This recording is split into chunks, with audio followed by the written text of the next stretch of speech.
California Democratic Party State Convention was held in San Diego last weekend. We have our own Ben Pack, who attended the event as a candidate for California State Board of Equalization, to talk about all the action that happened in San Diego. And Valentine's Day, Florida massacre controversy is getting heated by the day. CNN and NBC have reported that at least 4 armed Broward County Sheriff's deputies were present on the scene, taking cover behind their vehicles instead of immediately going into the school. And there are calls for Broward County Sheriff Scott Israel to resign. And I'm in for 2020, announced our 45th United States President Donald Trump. Trump announced that he's running for re-election just after a year since he's been in the White House. And he also picked a very unusual campaign manager. Hi, I'm Michael Wan, your host for Michael Wan's Op-Ed Live, and this is Ben Pack, former deputy for California Senate Pro Tem Kevin DeLeon, and aforementioned candidate for the California Board of Equalization seat, who, by the way, also had a pretty good weekend. Yes, I did. Thank you. Our show, Op-Ed Live, is not to talk about left or right, but about what's right or wrong. Okay, Ben, let's get on with our first topic. So we have to talk about California Democratic Convention that was held in San Diego. The highlights for me was that Korean-American candidate, Democratic candidate David Min won state Democratic Party endorsement. And the other big news is that California's U.S. Senator Dianne Feinstein has failed to get the endorsement. Actually, your former boss, Kevin DeLeon, got more delegates. Yes. And in the governor race, no candidate for governor or U.S. Senate reached the 60% consensus required for an endorsement. Ben, you were there the whole weekend and saw the action yourself. What was your takeaway? Well, you know, Democratic conventions are very interesting in the fact that you have a lot of Democrats who are passionate about our own party. And as you mentioned, the 3 areas that you actually were talking about was sort of the talk of what was going on. I went there for my own as well, because the Board of Equalization actually is a statewide election that is voted by the 3,400 plus or minus delegates for the entire state. David Min's race actually is voted by the delegates of that district, which is a very small, well, what is the district for David Min? I don't know the number. Against Mimi Walters, yes, right? And therefore, he won, I think 60% by 1 vote. By 1 vote. Wow, that's amazing. Which is pretty good for him. On mine, on the Board of Equalization race, it was for the entire state of California, which means that 3,400 people were voting on it. I achieved a 36% no endorsement, which is huge because which is a win for you in a way, yeah? Because I entered the race late. My name was not on the ballot for the convention. And everybody in the Democratic Party at one point thought that the other person, Scott Ronkin, was going to get it. But me going in there, I was able to block it, which, you know, on the governor's race, the U.S. Senate race, or the major ones, that is sort of the idea of the primary candidates too. Yeah. And the biggest surprise came by Kevin DeLeon and Dianne Feinstein. It was a huge surprise, because Kevin DeLeon actually got 56%, when Dianne Feinstein only got, I believe, like 36 or 37, like that, and the rest of them being no endorsement. But at the same time, we're talking about Democrats. Everybody in that room are Democrats. That's not to say how it's going to actually turn out during the election time. So we're going to have to see how that plays out. Okay. I mean, regardless, it was a great weekend. This is a way for Democrats to get together. But at the same time, you know, there was a lot of divisiveness because in the governor's race, nobody achieved anywhere near the majority. It was pretty much kind of evened out on the top 3. And surprisingly, Villaraigosa, the former mayor, only got 9% of the endorsement. That was a huge surprise too, right? Yes. Why do you think that is? It's because he's not popular among the, the upper echelon of Democratic Party, you know, because delegates were against him, pretty much. That's what we can say. You can either see it that way, or another way of seeing it is that you do have to lobby the delegates. Yeah. Remember, yeah. It's a different thing, right? Right. Not like winning votes in a way. I mean, this is sort of a preview of what campaigns are, because we had to lobby, send texts and mails and all kinds of literature to convince the delegates. I met with a lot of delegates, you know, face to face. Not to endorse Scott Spoken, right? And Villaraigosa did not really do any of that. I understand. Maybe because he already knew there was, you know, it was so top heavy. You know, you got Newsom, you got Chung, Delane Easton, you have Villaraigosa. So kind of using that energy and the money to do it, maybe he thought that it wasn't even worth it. Yeah, I understand. Because at the end of the day, it's the people of California who's going to vote, and not just the 3,400 delegates that are in that room. Nonetheless, the 3,400 delegates are very, very, you know, passionate members of the community who, in my opinion, each one of them have the ability to reach out to hundreds of them. So not paying attention how this convention kind of ended, you know, everybody's talking about it, at least among the sort of political pundits. So what you're saying is whining and dining is kind of important to convince the delegates, right? Well, there is no whining and dining. This is more know, just yeah, like but running. You have to kind of, you know, pretty much persuade those delegates. I think it's a very, very important aspect of campaigning. And this pretty much, for the June election, this is the beginning. Okay. This is sort of what kind of starts the whole, you know, finish line race, mad race.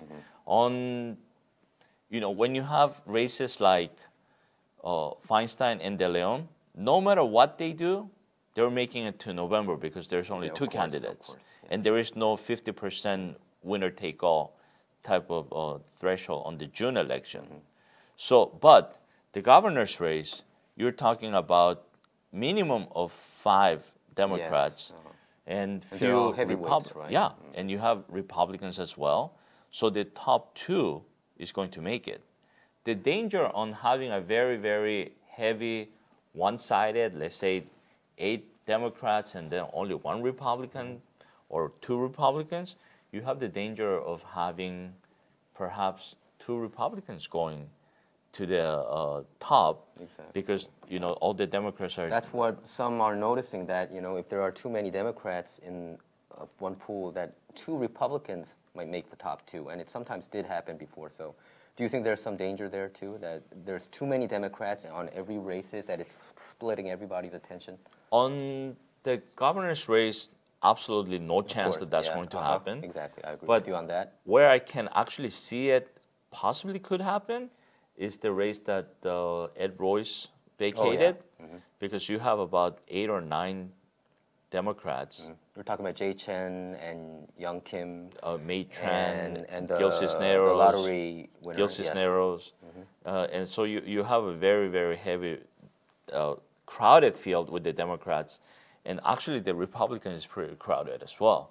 But imagine if you have a total of 10 or 11 people, anybody who gets anywhere more than 10% actually makes it. Exactly. Yes. And what did you think about the Dianne Feinstein not being able to get endorsed? Do you think her campaign expected this, and she's just focusing, like you said, save her energy for the real votes rather than focusing on the delegates in the convention? For somebody like Dianne Feinstein, this is a huge loss. Okay, because she is not only been the incumbent, she's not only been the person who's been there, and I think her campaign was expecting an easy cruise. No issues. So in Board of Equalization campaign, your campaign, let's say that the phase 1 is over now. You made it to block Scott. You've been hearing that he will get the endorsement. Were you worried about it? I wasn't worried, but you know, he's been running for the past 2.5, 3 years. Much longer than you Much did, longer. I've been running only, you know, 3-4 months. And I think he was very, very, like, secure or like confident that he would get it. But I think this clearly proves that he doesn't have it, and actually I'm making a lot more ground. And not only that, I have I feel like I have the momentum right now. Okay. Yes. So from here on out, your plan? You know, is collecting more donations, and the election is June 5th, and then the vote by mail actually goes out 5 weeks prior to the election.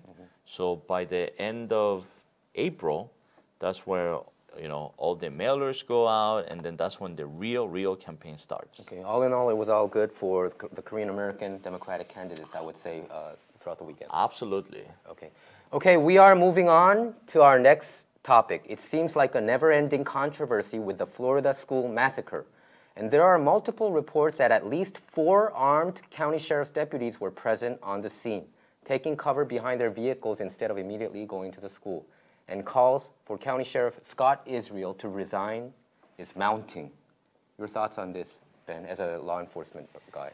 Yes, I am a reserve with LAPD, and I have been for the past 10 years. My brother, he's a full-time LAPD officer, and some of my best friends are actually law enforcement as well. Yes. We have this conversation in the last few weeks because, it's been going on and on. at the end of the day, in hindsight, it's 2020. So what are these 4 deputies thinking at that very moment, the training that they're given? Because if there is an active shooting, based in the fact that it was a school and children, maybe you should have acted differently. But training-wise, they tell you you have to assess, because you cannot just run into a building when there's gunfire, because your safety... You're not supposed to immediately go in, that's what you're saying. Yes, you're supposed to wait for backup. So probably they did follow the protocol. To a certain degree. Once again, I don't know. In hindsight, it's 2020. I don't know that, because it's still being investigated. Therefore, things are coming out piece by piece. I do not like the fact that the sheriff's deputy is the sheriff is throwing his deputies under the bus, though. Well, that's what he's doing right now. No, right? I don't think that is right. I think what and remember... And he blamed Scott Peterson, one of the deputies. One of them. Then he resigned, yes. I think. Yes. And then again, what Scott Peterson did, I don't agree with it either. If you knew, because this is what he said. He said it was a call about possible firecrackers. Yeah. Okay? I don't know if you've heard, or you were in the military, you know the difference between a 223 round or a 308 round and firecracker. So he said it was a call of firecrackers. He heard that. And then he said he took a tactical position behind this building or something. Why would you take a tactical position if it's firecrackers?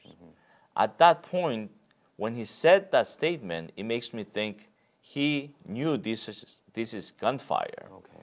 People were screaming. People were asking for help. I think at that moment, most law enforcement people, we become law enforcement because we run to danger. Yeah. We do not run away from danger. But it seems like the optics is that they seem to run away from danger. There has been criticism about these deputies not doing their job when they're supposed to do something, when they were hearing these gun noises inside the school, that's what they're paid for, that they should have gone into the classrooms and tried to save them, but it seems like they didn't. And to me, it looks very bad. It doesn't look good, because anytime a police officer is in a traffic stop or a building search, or anytime you engage the unknown, there is a mental set that danger is right around the corner. And we still make the traffic stops and we do the building searches, fully knowing that it can end up in a life and death situation. When you know for a fact that this is a school, there is a shooting going on, whether it is defensive, offensive, or something, I think the 9 out of 10 law enforcement officers will tell you, I better go in and then see what's going on to see if I can neutralize the threat. But once again, in hindsight, it's 2020. Yeah. But for optics, I have to say that the first responding officer or resource officer, I think that's what they call. Yeah. He wasn't a deputy, but retired, and then he became a school resource officer, it looks bad. The other officers who came on scene, you know, maybe due to protocol, they were waiting for supervisor or somebody to tell them what to do. Because in today's age, where everything is being recorded and everything's been dissected, a lot of the officers are very worried about making a mistake. Yeah. Because at the end, you know, in this case, it's going against the officers. But let's say they went in and then they shot the wrong person. Then that would have been also bad for them as well. Whatever it is that's videotaped and they make a mistake on a videotape, it all looks bad. Yes. Yeah. But if it were you, what would you have done? You know, would you, you know, because we don't know the protocols correctly, what we are supposed to do and what law enforcement are supposed to do when they hear gunshots. Are you supposed to wait a little bit, or can you just explain to our viewers? I think it's so easy for me to say, you know, out of gun there, gun blazing, and then out of save the day. And I think that would be sort of irresponsible for me to say. Because Scott Israel did put the blame on the deputy that was there. He said one deputy, I mean, CNN and NBC has reported at least 4 armed county sheriff's deputies were present on the scene. But County Sheriff Scott Israel said on multiple reports that he believes only 1 was there and he let go of him, right? Scott and Peterson. I think they're still investigating. Yeah. I think there's something else. If I was off duty, probably it would have been easier for me to go in if I had the right there's a difference. firearm, because then I'm not too much worried about the department issue, the protocol, and all that. But if I was on duty and I was the only one there, I do have to say, if I knew for a fact that children are being shot by this assailant, no doubt in my mind I would have gone in and, you know, engaged the suspect. But if I knew nothing of what was going on and it was totally quiet, and I arrived there after the shooting and I have no idea what's going on, then chances are I would have probably waited for more people so we can enter the building, do a proper search or rescue or something of that nature. Okay. So but I think Sheriff Israel, what his fault is, he started immediately going on to the CNN town hall and started talking about gun control, the issue of gun control. I don't think he was in a position to do that. I think he should have focused more on resolving this issue. So that's why the optics around him, the criticism about Sheriff Israel is like he's acting more like an elected official rather than a law enforcement guy. Well, remember, a sheriff is an I elected official. I do know that, but what I'm saying is the optics doesn't look good all the way around him, I think. You know, my problem with sheriffs is that no matter what county, you get elected. Yeah. Therefore, people think that they're law enforcement, but they're actually politicians. Therefore, they got to do more, they have to act more like a politician than they do as a police officer. And I don't agree that he is throwing his own department, his own people, and then he is making it look like that he is like at no fault. Because look, if you're the leader of the department, then whether you had direct access or direct knowledge or not, is still you're the leader of that department. The fact that they had some reports put it at 19, some put it at 39, the fact that the Broward County Sheriff's Department did not do anything over 19 or 39 calls, you know what? He's responsible for that. He is, right? Yes, What I don't understand is, did you see his interview with CNN's Jake Tapper? No. He said he did an amazing, he showed an amazing leadership. Okay. That came out of his mouth. And to me, it was stunning to hear that. For the, you know, of course, we should also put the blame on FBI too. They got 2 calls, specific calls. You know, they saw something, said something, but FBI forgot to do that. They are supposed to do something about it. They didn't forward it to the field office. Yeah, yes. and also these local police departments, they have gotten what, between 2008 to 2016, like what was it, 40 calls, 49 calls, yes, or something like that. To me, I mean, there were warning signs everywhere, and it seemed like they just the complete system just broke down, and they missed everything. They missed everything throughout this process, and usually, of course, you know, of course, I understand Sheriff Israel's position too. The leader, of course, it wasn't him actually there on the site. But usually the leader take the ball, right? Doesn't it? Well, you don't take the fall, but I think you should be careful on the choices of words that you use. and then if anything, you have to defend the people who, the rank and file that work under you. And also, once again, 2020 in hindsight is always clear. You can, I cannot really say should've, could've, would've of what the officer did or did not. And I think once they piece the timeline and the location and all that, some will get vindicated and some will actually maybe at fault of what they did. But each one of us have to be facing that gun barrel in our faces to really know how we're going to react. So you're saying firing him is too much, right? It's not. You don't think he broke that much protocols to be fired, to resign, or you know? He resigned. No, I'm talking about Scott Israel. Israel, the sheriff, county sheriff. I think he needs to take responsibility. Getting fired, I don't think so. But if he really felt that look, the people are going to go through an election, and then if they really feel that he didn't do his job, so they can vote him out. That's the right process at which. Just by the way, a letter on Sunday signed by 74 Republican members of the Florida House of Representatives urged, Scott, also a Republican, the governor of Florida, to suspend Israel.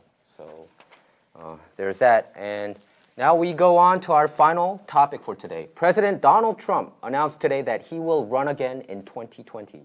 It's only been a year, and seems like he's already ready to go again. And his new campaign manager is his Facebook guru, Brad Parscale. It was Drudge Report that broke the story today. Only after a year, Trump is announcing his re-election campaign. Ben, your thoughts? Oh, this gives me so much motivation to be involved on the 2020 campaign. You're a fan. I'm not. I'm a supporter. Yeah, you're a supporter, and there's a lot of people who support him. Didn't your paycheck go up? It did. Mine. So that's it was good for me. So I don't have a paycheck, so it didn't go up and down. Okay. So, but bottom line is that, well, once again, he's using social media to catapult himself, or actually making it all about himself.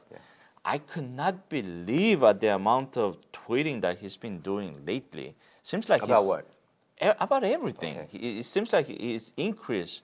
He tweets about the Olympic. He tweets about the Democratic memo. He tweets about Hollywood people. He tweets about people who respond to him on Twitter. So that amazes me, because I believe he's got one of the most followings among politicians, and he still has the time or the inclination to do it. Even the choice of his campaign manager, which I know is going to change, which I know is going to get fired within 30 to 90 days, is outrageous. I mean, we're talking about somebody who is into social media, somebody who, at the end, they do say that in big part he won't, due to his social media campaign, the Russian trolls, and then all that. So I don't know. I think he's doing this to get publicity and not so much really launching a campaign. I think he's actually doing it to block some of the talks of who is actually, Democrats are throwing all kinds of names into who's going to be the next candidate for the Democratic Party. And so it's going to once again make for a very interesting 2020 campaign. And is it only a year? I mean, it's already been over a year, since he's been sworn in. I think in previous administrations, we always complained about presidents or politicians not being transparent enough. I think Donald Trump is probably the most transparent president out there. He puts his thoughts on Twitter. I like it. I think, I would like to see how our president is thinking, and and what his opinions are. He said it only takes like a couple minutes in his day. Actually, it's like a couple of text messages if you come to think about it. And I think he is doing it because the mainstream media is corrupt. I really believe that. They're collectively lost their mind, and they are very corrupt. You can see that even with the Hillary campaign and the Democratic National Committee colluding, I would say, with Russia. They did collude. It was on the Democratic memo too, and also the Republican memo. The Dem memo did not rebuke that. And I think he even said that himself. That's the reason why he's tweeting, is because so much of the mainstream media, the mainstream media, the usual suspects, the NYT and Washington Post and MSNBC, CNN, they don't report some of the things. The things that are advantageous to Republicans, they do not report it. They don't even cover it on their back page. So they have been very corrupt, the media did. So that's why I think he wanted to override, jump over the cloud of the mainstream media. And I think that is a good, that's a good thing. And if people don't like it, then they can, dismiss him. But I think it's a good thing. And 2020, I heard that usually it's after 2 years after they get sworn in that they announce their campaign. I think he's doing this so that he can pump up his base. Usually the turnout is not good for the incumbent during the midterm. They get slaughtered. Obama experienced it. Bush experienced it. They experience it all the time, right? They get slaughtered during the midterm. I think Trump is trying to wake up his own base so that in midterm, come November, that they all come out and vote to make sure that he keeps, not just keeps, he wants to probably win big in the Senate. I do think the Republican has a very good chance to probably hit close to 60, I would say, and keep the House. That's his plan. Well, this is giving the Democrats an opportunity to organize and actually be together in 2020. If we do the same thing, where you have multiple candidates fighting each other for the position, then it's very possible that he may actually win again. Yeah. So I mean, the midterm is going to really give an indication where the country is, because if as many red seats do turn blue, that is a huge indication of where Americans are thinking. If it doesn't happen as much, then once again, things. Right. Regarding the media, you see it that way. I don't agree with you in the sense that, well, all the right side media, they only see it their way too. So, there is both sides, they only report what they want to report, or they, I wouldn't say they want to report, but yes, they do take some biases, and that's natural in my opinion. Yeah, but I think it's way out of line at this point. I think they're collectively lost their mind. I mean, I really see it that way. I read it every day. I read it every day slowly, and that's the reason, previously I did support Democratic presidential candidates before, but I think now it shows how, for our viewers, if they really look closely about what happened during the Devin Nunes memo or the Adam Schiff memo, I'm talking about the Republican intelligence memo or the Democratic intelligence memo, you see so much corruption there. I mean, even the Dem memo, you see, they pretty much strengthened the Republican memo. That I view it that way. And for them to purposely hide that the Democratic Party and Hillary campaign was behind the FISA court surveillance thing, it's just complete nonsense. It's bigger than Watergate. For them not to even try to touch this shows how corrupt the media is. I really believe, the media is pretty much, dead in that sense. But aside from that, I would say Orange County would be a good barometer to see how this House, at least in the House race, would go. If the OC flips to blue, I would say pretty much announce that the Republicans are dead in this state. I really believe that. But I do think Republicans in OC and some conservative areas here, like Middle California, I do think they still have a good chance. I don't think it would be a piece of cake for the Democrats. It'll be a good indicator, and you'll be responsible to kind of say which way it's going to go. And of course, I'm pulling some of the people that I know, like Gil Cisneros or David Min, that they're going to win it. But we're gonna have to see. Yeah. And there are always good Democratic candidates out there. I supported like Robert An when he ran for Koreatown. I liked his, the policies that he came out with. I'm supporting you, Ben. Thank you. Ben Pack, and also I think David Min is a very fresh, could be a very fresh voice, and we need a Korean American representative. We don't have any among the 535 representatives, right? Including the Senate and the House. So it's going to be a very interesting midterm. I'm also very excited to see how your campaign is going to play out. You had a big win last weekend, and thank you. I think you have to continuously, have a lot of wins coming, come June, and hopefully if you make the top two in November too. That's the exciting part about campaigning. Yeah. You have a strategy, you stick to your strategy, and then the outcome will determine whether it was the right or wrong strategy. Yeah, exactly. Well, that's our show for today. And please remember, the most important thing is that it's not about left or right, it's about being right or wrong. To stay up to date with our latest videos, make sure to subscribe to this YouTube channel by clicking subscribe. Thanks for tuning in. Thank you.